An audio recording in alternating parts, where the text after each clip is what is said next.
जय माता दी friends, most welcome to our channel Mohi Veeru blog. आज मेरे दोनों बच्चों ने कहा कि मम्मी मुरमुरे का चिक्की बना के दे दो, क्योंकि तुम मूंगफली की चिक्की बना रही हो, काले वाले तिल की चिक्की बना रही हो, गोरे वाले तिल की चिक्की बना रही हो, लेकिन मुरमुरे की चिक्की नहीं बना रही हो, क्यों? हम लोग को नहीं देना है क्या तुम्हें? तो मैंने कहा ठीक है भैया, चलो तुम लोग खा लो, क्या करना है। तो मैंने चढ़ा दिया कढ़ाई और निकाल लिया जो मुरमुरा जो महीनों दिन से पड़ा था मेरे घर पे, ला के डी मार्ट से मैं रख दी थी वैसे ही नाश्ता वगैरह करने के लिए, लेकिन कहीं कोई यूज़ ही नहीं हो रहा था। तो मैंने कहा चलो भाई चलो, आज मुरमुरे की चिक्की बना देते हैं, खा लो तुम लोग। आज ब्लॉगिंग नहीं कर पाई और मैंने मुरमुरे की चिक्की ही आप लोग को दिखा दी। तो मैं निकाल दी मुरमुरा कढ़ाई में, उसको मैं गरम करने लगी, हल्का सा गरम किया उसको, तो क्रंची बना दिया एकदम क्रंची। और क्रंची बना के 2-3 घानी मैंने परात में निकाल दिया। उसके बाद से मैंने उसको जो है तो थोड़ा और देर तक ठंडा होने के लिए उसको परात में रख दिया मैंने। लेकिन मेरे दिमाग में ये चल रहा था कि अगर ठंडी का मौसम है, तो परात में रखेंगे तो ज़्यादा देर में ये तो बहुत जल्दी ठंडा हो जाएगा। तो मैंने क्या किया भैया, तुरंत-तुरंत मैं भी गुड़ काटने लगी। एक तो यहाँ महाराष्ट्र में ना ऐसा गुड़ मिलता है कि मैंने गुस्सा भी आता है और क्या मैं बताऊँ, कुछ नहीं कर सकती। उसको चाकू से काटना पड़ता है। देख रहे हैं ना कैसे मैं काट रही हूँ। लेकिन यही चीज़ यूपी में अगर चले जाइए, बिहार में चले जाइए, तो आपको गोल-गोल गुड़ मिलेगा, जिसको आप मुकदर से फोड़ के तुरंत डाल सकते हैं या फिर हाथ से ही फोड़ के डाल सकते हैं। ये जो चाकू वाला सिस्टम है ना, मुझे ये थोड़ा-सा गड़बड़ लगता है भई। गोल-गोल गुड़ मिले ना छोटा-छोटा साइज़ का, जैसे 2-200 ग्राम का एक-एक गुड़ होता है। यहाँ तो आधे किलो का, 1 किलो का गुड़ मिलता है, लेकिन मुझे वो ज़्यादा अच्छा लगता है, जो गोल वाला गुड़ रहता है, उसको मुकदर से फोड़ो और डाल दो पिघलने के लिए। मैंने डाल दिया यहाँ पे गुड़, चाकू से काट के। मैंने काटना नहीं चाहती, बहुत उसमें एनर्जी लगती, ताकत लगती है।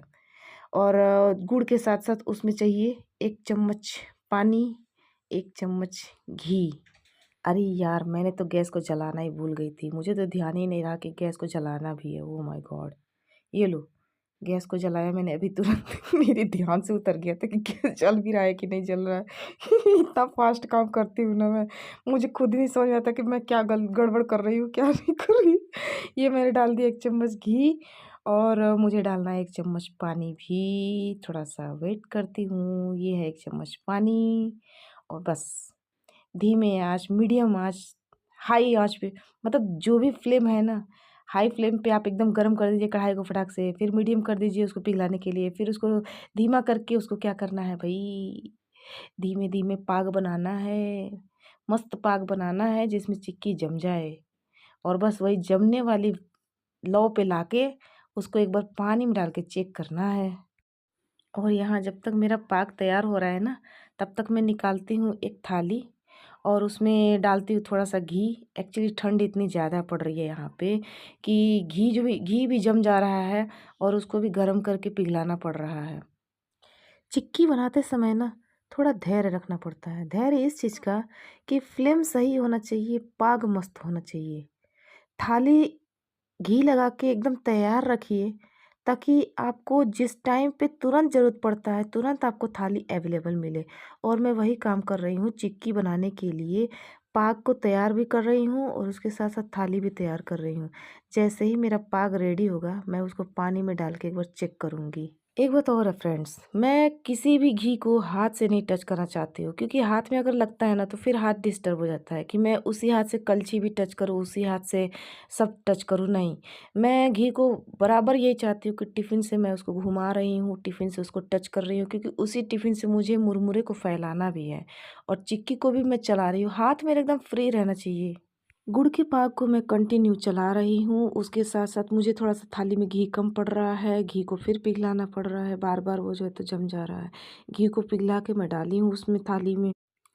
गुड़ हमेशा आप लीजिए तो ब्लैक वाला लीजिए, गोरा वाला गुड़ कभी मत लीजिएगा, क्योंकि ब्लैक वाले गुड़ का चिक्की बहुत ही मस्त बनता है।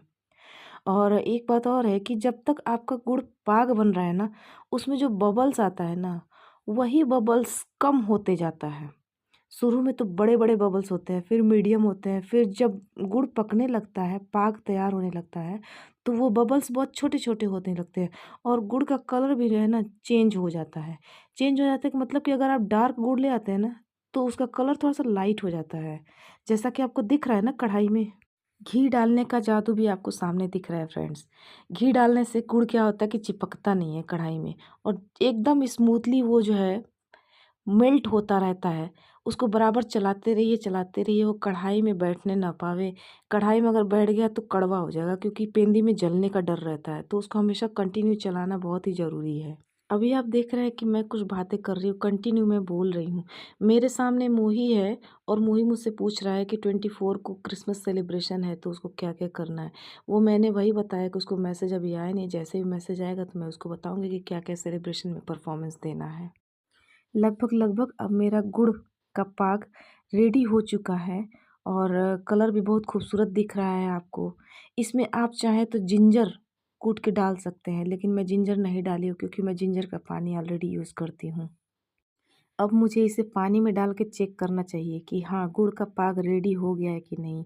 और मैं ला रही हूँ आरओ से निकाल के पानी, क्योंकि आरओ वाला पानी साफ़ होता है। उसमें जैसे ही मैं गुड़ का डालूँगी, अगर वो बॉल्स बनता है पाग, तो समझ जाइए कि एकदम आपका पाग रेडी हो गया है।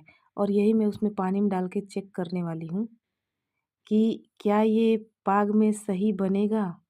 और ये देखिए, ये आपके सामने है गोल सा, हाँ, गोल सा एकदम बॉल बनने लगा है। इसका मतलब ये है ना कि आपका पाग एकदम सही हो गया है फ्लेम पे। और बस अब इसको ज़्यादा देर तक नहीं चलाना है, आपको फ्लेम ऑफ कर देना है, मुरमुरा मिलाना है। और यही एक ऐसा टाइम है ना फ्रेंड्स, इस टाइम पे आपको किसी भी काम की ओर ध्यान नहीं देना है, सिर्फ अपना काम। गैस बुझाइए, उसको कंटिन्यू चलाइए और उसमें डालिए अपने हिसाब से मुरमुरा। जितना पाग है उसके अकॉर्डिंग मुरमुरा चाहिए, ताकि ना कम हो ना ज़्यादा हो, मिठास एकदम बरकरार हो। और बराबर उसको फ्लेम पे चलाते रहना है। कढ़ाई को पकड़ लीजिए ताकि आपके हाथ से फिसलने का डर कम हो जाए, और उसको कंटिन्यू मिक्स करते रहिए, वो ठंडा ना होने पाए, क्योंकि आपने कढ़ाई का फ्लेम बंद कर चुका है पहले से ही। और गैस बुझाने के बाद से कढ़ाई का जलना बंद हो जाता है लगभग, तो धीरे-धीरे मुरमुरा ठंडा होने लगता है, गुड़ का पाक भी ठंडा होने लगता है, और वो ना कढ़ाई में ही जमने का डर रहता है। बस उसको जल्दी-जल्दी मिक्स करिए और उसके बाद से उसको थाली में पलट के टिफ़िन के पेंदी से उसको सेट करना है। और यही मैं करने जा रही हूँ आपके सामने। ये कपड़े से मैंने पकड़ा कढ़ाई और सारा मुरमुरा, पाग, गुड़ सब कुछ मैंने थाली में पलट दिया है स्मूथली। देखिए, घी लगाने का एक ये रिज़ल्ट आपके सामने है कि कढ़ाई एकदम क्लीन निकलती है, जिसमें अगला पाग मैं रेडी करूँगी। और मैं चाकू से कलछी को एकदम क्लीन कर दी, और उसके बाद से वही टिफ़िन लूँगी जिस टिफ़िन से मैंने घी लगाया था उस थाली में। देखा आपने जादू? मेरा हाथ भी एकदम क्लीन है। अरे! ये मैं चाट सॉरी फ्रेंड्स, खाना बनाते समय मैं उसको जूठा नहीं करना चाहती थी, लेकिन मेरे हाथ में गरमा-गरम पाग जब लगा ना तो हाथ जलने लगता है, इसलिए मैंने उसको जीभ से चाट के उसको ठंडक दी है। मेरी इस गलती के लिए मैं आप सभी से माफ़ी माँगती हूँ। लेकिन भरसक आप जितना हो सके ना हमेशा क्लीनलीनेस बना के चला करिए, हाइजीनिक रहा करिए खाना बनाते समय एकदम। पर अब जो भी कमाल होगा ना चिक्की के लिए, वो बस यही टिफ़िन से सेट करना है, उसको कंटिन्यू सेट करना है, सेट करना है, सेट करना है। आपके टिफ़िन में ऑलरेडी घी लगा हुआ था और वो चिक्की को सेट कर दिया। अब लगभग आधे घंटे बाद जब मेरी चिक्की की थाली ठंडी हो गई थी, तब मैं फिर एक बार गैस के फ्लेम पे उसको चढ़ाई और हल्के-हल्के आँच से उसको चारों ओर से गरम किया मैंने थाली को। और दूसरे जो सामने वाली थाली है उसमें मैंने पलट के उस पूरे चिक्की को एक ही टुकड़े में निकाला। कुछ भी उसमें गड़बड़ नहीं हुआ है, और ये रिज़ल्ट आप लोग के एकदम सामने है। तो जादू देखने से पहले एक बार आप लोग ज़ोरदार ताली बजा दीजिए, ताकि हमारी चिक्की एकदम गोल-मटोल निकल आए सामने आपके। बहुत ही गरम थाली है, उसकी पेंदी बहुत ही गरम है जिस पे मैं चला रही हूँ हाथ। और ये है जादू आपके सामने। थाली क्लीन निकल गई है, चिक्की भी एकदम क्लीन निकल गया है, और उसमें एक टुकड़ा थोड़ा-सा टूटा हुआ लग रहा है कहीं कॉर्नर पे, जो अभी ये गिरा। देखा आपने? लापरवाही का नतीजा। लापरवाही का नतीजा। और बच्चे लपक लिए, बच्चे पहले खाते। बीरू आ गई मेरी। तो फ्रेंड्स, अगर आपको हमारी वीडियो अच्छी लगी तो please like share subscribe. Bye bye, take care, मिलते हैं नेक्स्ट वीडियो।